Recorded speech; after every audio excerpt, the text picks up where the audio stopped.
Em Lê Thanh Tài xin mến chào tất cả anh em.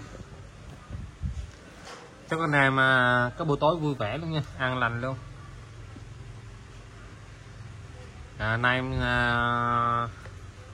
bóc thêm, soạn thêm, bóc thêm vài con lên đủ clip cho anh em chơi ha.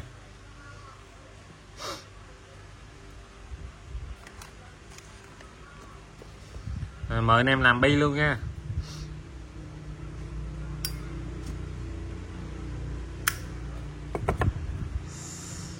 Mời anh em luôn nha.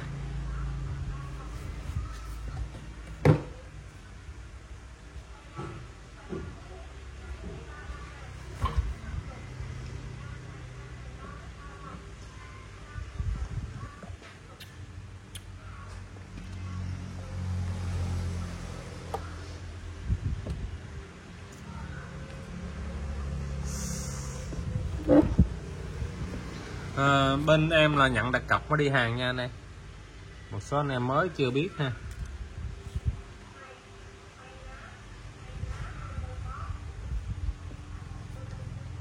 Rồi vào thẳng vấn đề luôn ha.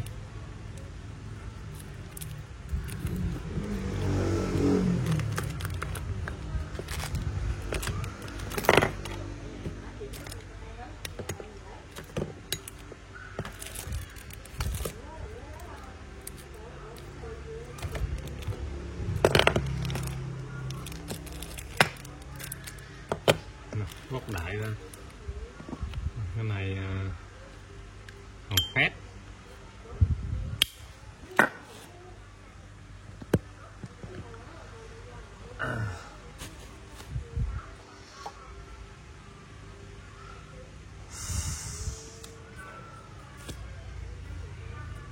Rồi lên cho anh em con đầu tiên ha.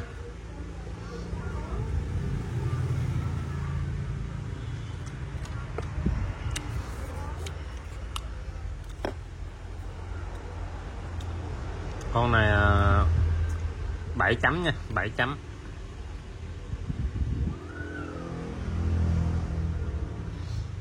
Bảy chấm nó 59 nha anh em.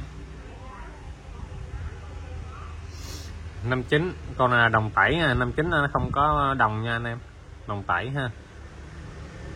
Hình thức đó qua sử dụng nha. Có dăm một vài điểm không đáng kể. Con này lề 6 nha anh em, lề nó hơi xấu nha. Đó. Lề nó xấu. Con này em bán cái ruột tặng cái vỏ cho nó vui. Chủ đề xe luôn ha.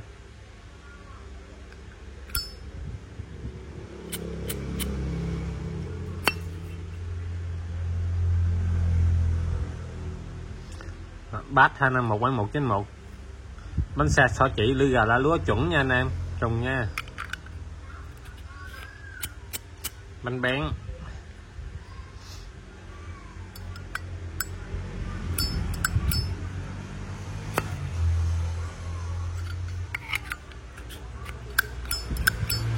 Âm cũng ok nè anh em. Còn này như là bán cái ruột tặng cái vỏ nha. Cho anh em khỏi lăn tăng. Cái ruột 6x 5x, cái ruột cuối 5x đầu 6x nè.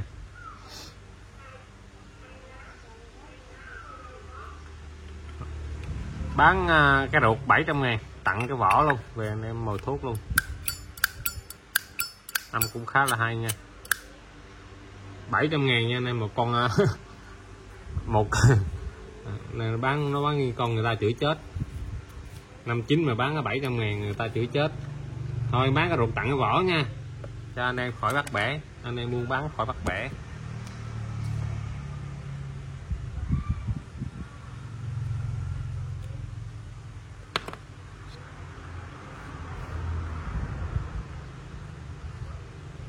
Anh em không chốt rồi chốt cái nào nữa, đúng không anh em? Lề rin đó nha, lề rin mà lề nó hơi xấu một xíu thôi, về anh em một thuốc được. Âm là hay nữa. Con số 1 anh em chốt chụp hình nhắn tin qua Zalo giúp em nha. Chụp màn hình nhắn tin qua Zalo giúp em. Bên em nhận được cọc mới đi hàng nha.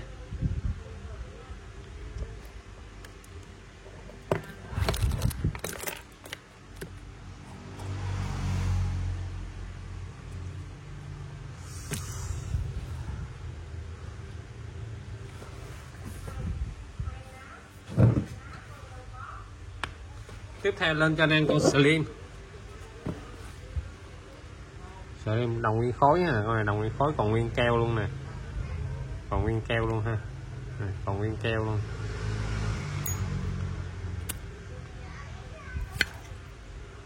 Rồi còn cực kỳ đẹp.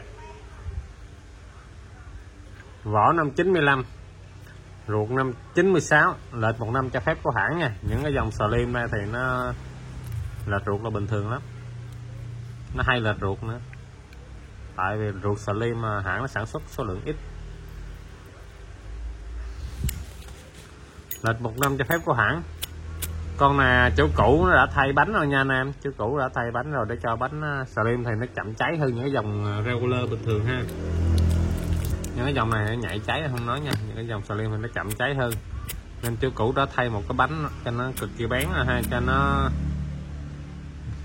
cho lên lửa cho nó nhanh ha. Con hàng cực kỳ đẹp nha anh em, đồng nguyên khối, hình thức là light new luôn đó.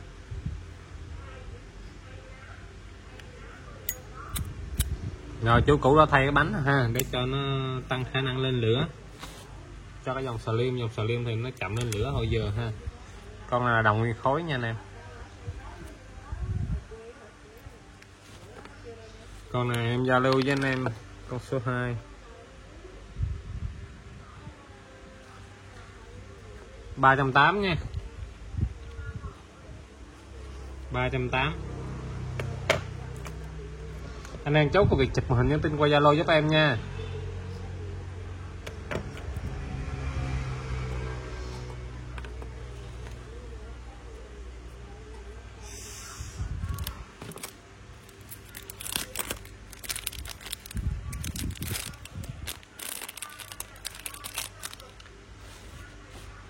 Toàn bộ những đơn hàng của anh em bao ship cho anh em luôn nha.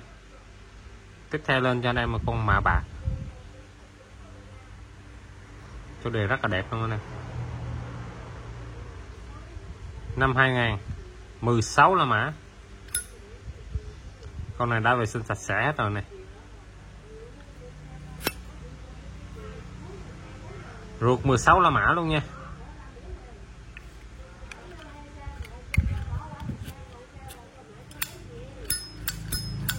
Âm cũng khá là hay, bánh cực kỳ bén luôn.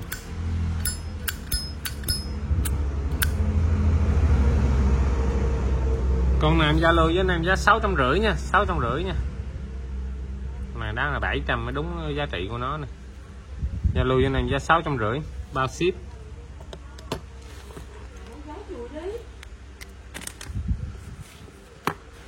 Con số 3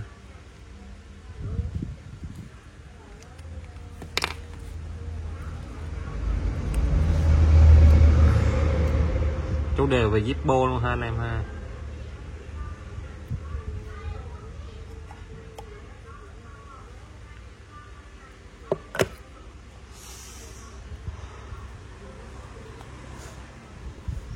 Rồi đầu năm đầu tháng giao lưu với anh em con này ha. Con này là chủ đề về Phật giáo nha anh em, chủ đề zin hãng nha, chủ đề zin hãng, được đề mi vàng nha, được đề mi vàng tượng Phật nha anh em.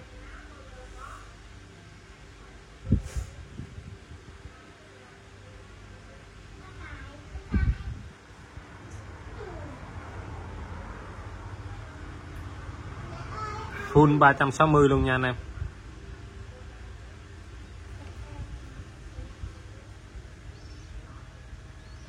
Bản Amon 522 new, còn nguyên bản luôn ha, 522 nha anh em.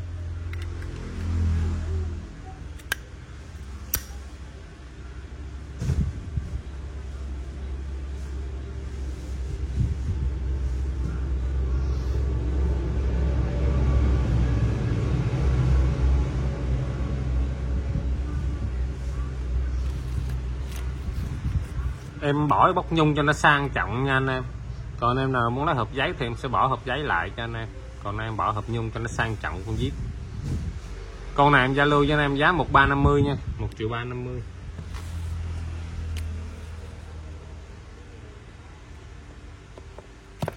Con số 4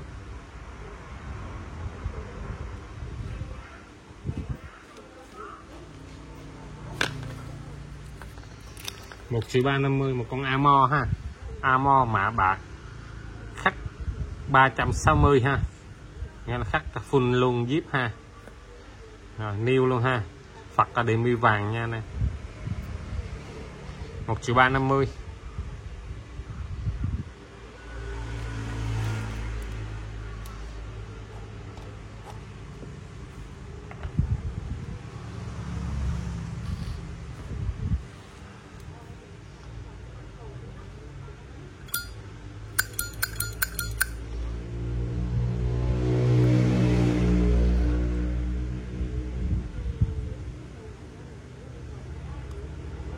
Tiếp theo lên cho anh em một con cái đề Harley Davidson, một hãng mô tô thế giới luôn ha, nổi tiếng luôn.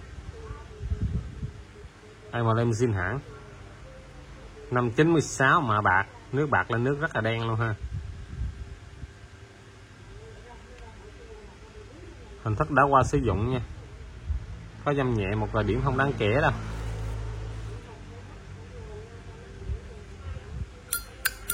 Âm khá là hay luôn nha, bánh cực kỳ bén luôn. Con này chưa vệ sinh ruột này hết nha, còn nguyên bản luôn này.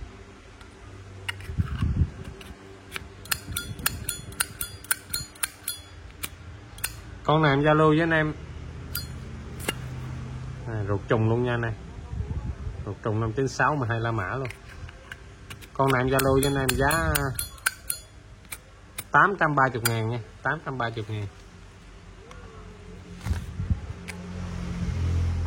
Con số 5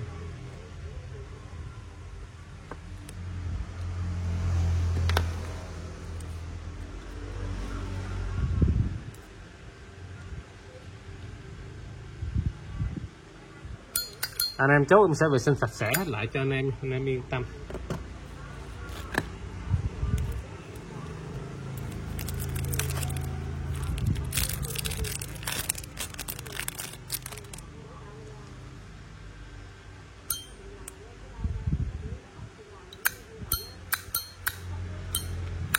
Còn để lại đi.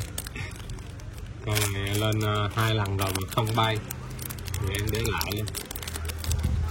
Con này nó hiếm lắm anh em, bán nội địa loại búa.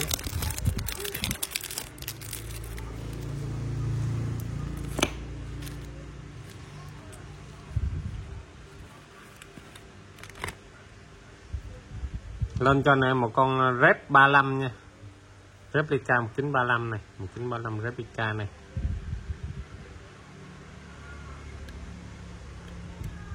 Bản limited là 996. Một con hàng cực kỳ lướt lửa luôn ha, cực kỳ đẹp luôn ha, không tì vết gì luôn nha anh em. Năm 2012, bánh xe sẽ chỉ ruột năm 2012 luôn nha, ruột vàng luôn nha anh em, ruột cực kỳ đẹp luôn ha.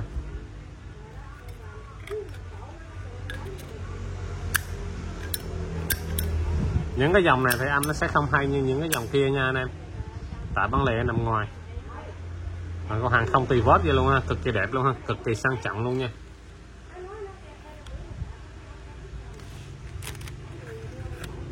Full box nè, 1935 luôn ha.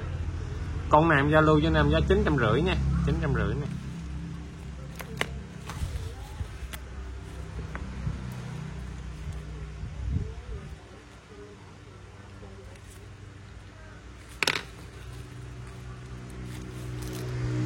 $950 cho một con Rep 35 bản giới hạn luôn ha, mạ vàng ruột vàng luôn nha nè.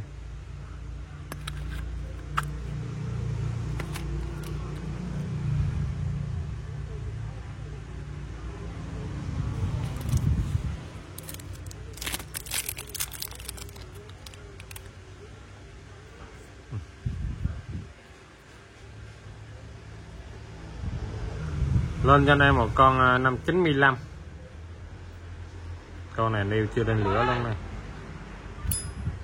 nêu chưa lên lửa, ruột 595 luôn nha anh em, ruột 595 luôn.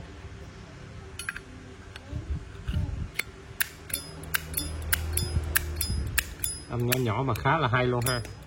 Là chỉnh lại âm to đó nè.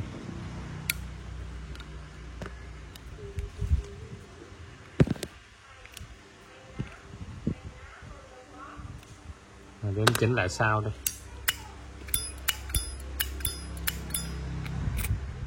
Niêu chưa lên lửa. Chủ đề Hawaii luôn nha anh em. Con này chờ em xíu em kiếm cái hộp em bỏ vô cho nó đẹp.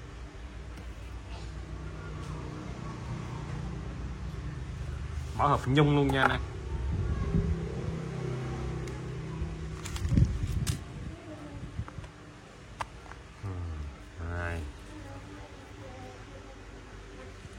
Tay em bẵng thôi chứ viết mới đẹp lắm. Con này em giao lưu với anh em giá 595 new. Con này em giao lưu với anh em giá 900.000 nha, 900.000. Con La Mã new chưa lên lửa, con số 7 900. Một con La Mã new nha anh em. Chủ đề khác ăn mòn luôn ha.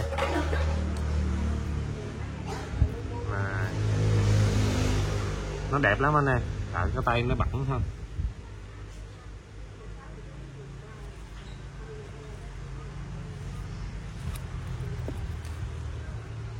Có anh em nào chơi rep không? Rep đây.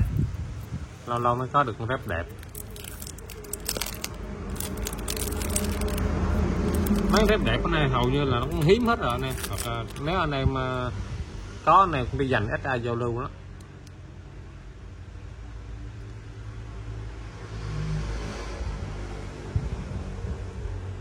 Rep 1932 nha. Mình thức qua sử dụng rồi mà khá là đẹp nha anh em. Khá là đẹp. Góc cạnh rồi đẹp hoàn hảo nha. Chủ đề khác ăn mòn zin hãng luôn nha anh em.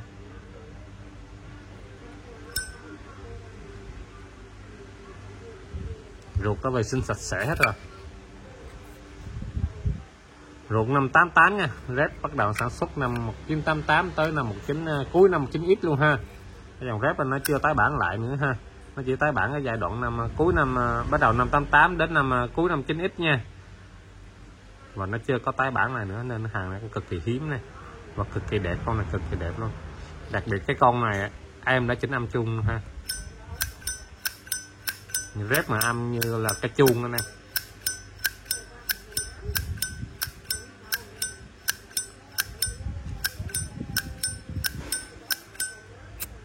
Bánh bén ha. Nó thì chứ chưa thấy con rep nào mà âm chuông như thế này luôn á.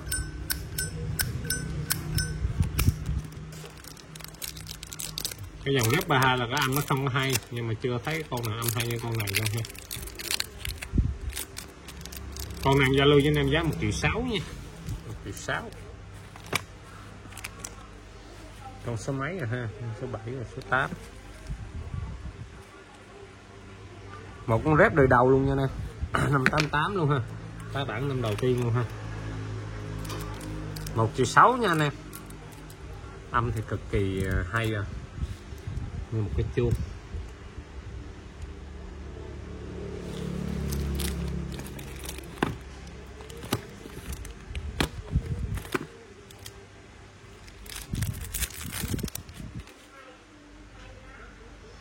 Rồi tiếp theo lên cho anh em một con satin xi bụi năm 2017. Những con này lên năm 28, con này new luôn ha. Con này chỉnh âm là âm bá đạo lắm. Rồi ruột năm 2017 luôn nha, new. Con này giao lưu với anh em giá 450, bao chỉnh âm luôn. Bao chỉnh âm, bao ship luôn. Vậy thằng new này cũng không mua tải gì hết nha. Satin xi bụi nha anh em. New 100% luôn ha.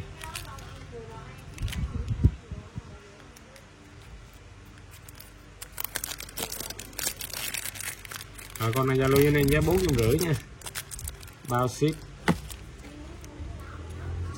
Con số 9.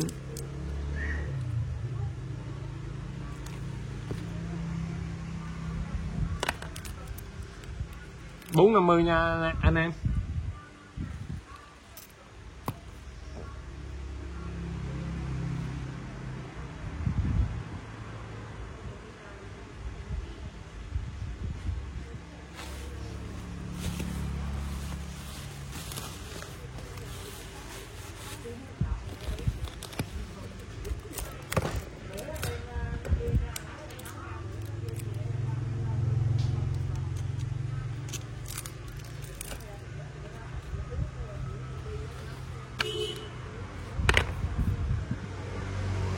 Replica 1941, Replica 1941, con này còn nguyên tem luôn.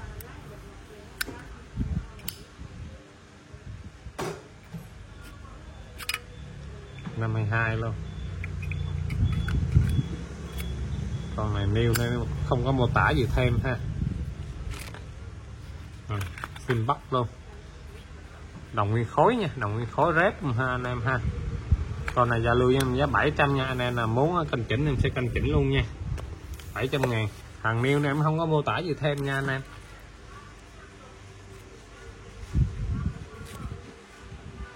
Clip này tính ra có ba con rép luôn.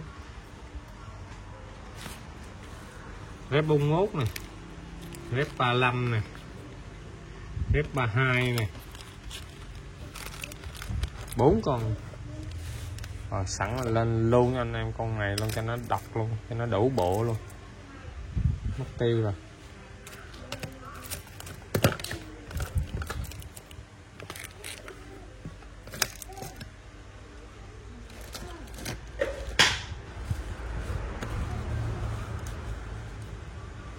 Hồi bữa anh nào hỏi con này mà em đâu mất tiêu rồi ta, mới kiếm ra luôn mà quên mất tiêu, ai hỏi luôn rồi.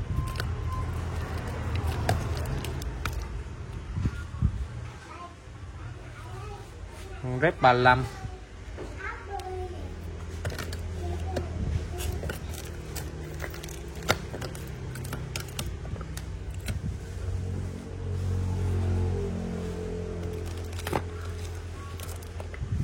thôi chắc clip sao lên con rep 35 đi, bây giờ đi đâu mất tiêu rồi mà. Thôi clip sao lên rep 35 nha, kiếm hoài không ra. 10 con được rồi nha anh em. Để clip sau đi, nó nằm trong cái đống này mà không biết nó trong nào.